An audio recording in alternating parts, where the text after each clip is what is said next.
At the moment I'm in the process of pulling the sump guard off this, which I put on a few days ago. So the reason for that being I picked up a bit of added extra vibration on the bike when I was riding along and it ran through the frame, foot peg area. So I decided at this stage I might pull it off and see what it's like without it. But to make it more interesting while we're at it, when you buy one of these 350 Classics for the first time, you'll notice that the foot pegs, they're very similar to what you experience on an Interceptor, so they're a little bit strange location when you get onto them for the first time, but after a while you get used to it. But what you don't get used to is the gear shifter, which is out dead level, and the thing is you can't really do much with it, and when you just get on there with proper motorcycle boots or heavy duty boots or something, you find you can't get your toe underneath it. Like it sort of jams down on the angle and you can't, just not enough room to put your toe there to move the gears smoothly. So that's why in most cases I've just been riding with running shoes on, but I haven't worried about it too much, because it's not as if I ride with the boots on all that regular anyway. So what I'm thinking I might do is, well, I've started it now, I might just see if we can work on pulling this one out, because I've got an old heel toe shifter here from a C5. Well, I know for a fact it's not the right design to go with this bike, it needs one a little bit deeper, but at least if I get the shifter off and put the C5 on, you'll actually know it's been done. So here we are. I've just undone this 10mm bolt there, but if you look at how far you can go, that's as far as you can get. And after that, hooks into the side of the peg, and you can't go any further, so you've got to push it back on and stick to where you are. Now, when I fitted the sump guard, I had to undo this bolt here to put the new bracket on. So the way I see it, the frame goes from here, where it comes in the side, runs down along here underneath, and this is the other bolt, and behind that bolt there's nothing. So it ends at that point there. So what I'm thinking, I can rip the front one out, see if it drops at all a bit by just using experimental here back and forth, and probably won't, and then come back to this one here and loosen this off a bit. So I should be able to put the new gear shifter back on and see how that goes. So we'll see what happens. Okay guys, while we're at it, to remove this front engine frame bolt, we're working on 14, 17.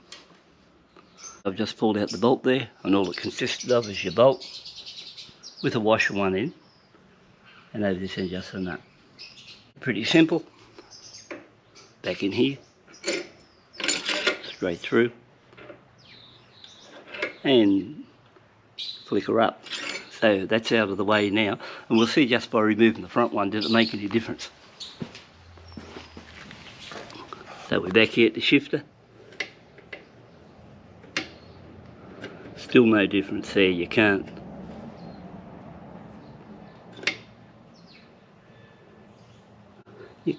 get it past there. Okay, so I think the only choice would be to loosen this one a bit. That means it possibly should drop a little bit, so we'll see what happens. Okay guys, so I've removed the front, removed the back, because after I removed the front still couldn't get anything going, so this is out now. Now if you notice now, I press down on the frame, I got movement. So just bear with me while I get this camera here. Should have had a tripod, but doesn't matter much. Okay, we've got her off now. So what I might do now is, seeing I've gone this much trouble to play around here, I think I'll go and get my heel toe shifter, put it on, and just see if it fits there. I actually thought I might have been able to get out of this by using the one that I had off the old C5, but not the case. For one, it's bump up against the framework, which would be no good, and number two, it's the wrong size in the spline of the gearbox as the other one, and this one here, it's a sort of smaller diameter spline, and it won't fit at all. So we can forget that idea. So that was a waste of thing. But if you want to get back here to this shifter, you can just pull it down, put it back on. You can see now it's way too low. and you can just rotate it by doing it whatever angle you want. So I'll probably take it back to where I was and just move it up one click. So there you go, you can see I've lifted it up one click compared to what it was, but it's down about that level, so it's gone up one. So that'll give you an idea now if you want to move or adjust your gear changer up, down, whatever the case may be.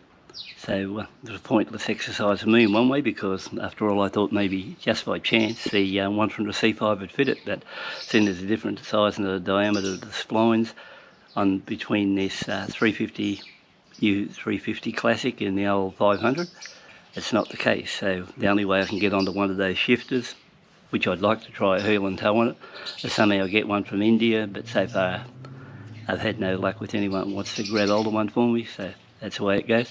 But anyway, the main thing is, now if you want to adjust it for yourself, if you're happy with it, with the, now you want to know the boots, the idea would be undo your front engine bolt, definitely undo this one here.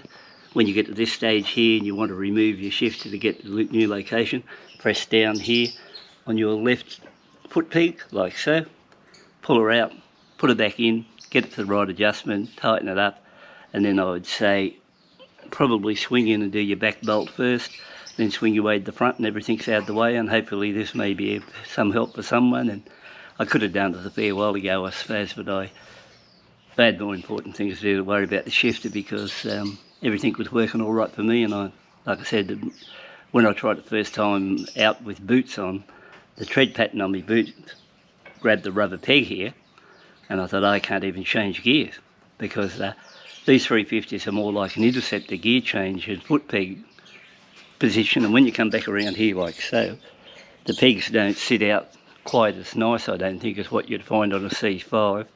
But apart from that, you know, and I think on the first couple of rides on this bike I missed the gear shift completely. But after a while, you sort of, it's just like getting on the interceptor, and when you get on the interceptor, you remember after a while, or you've been on a couple of times, that when you get on and ready to change gears, you point your toe in towards the engine casing, and after that it just becomes second nature and you don't have any trouble with it whatsoever. So apart from that, this may help some, and if so, if you like what I've given, give it a thumbs up or subscribe to the channel. And if you don't, I suppose you've wasted your time watching it. So either way you look at it, it's been a good day for all, except for me, because I really thought that heel toe shifter would fit, and apparently wrong. Catch you later.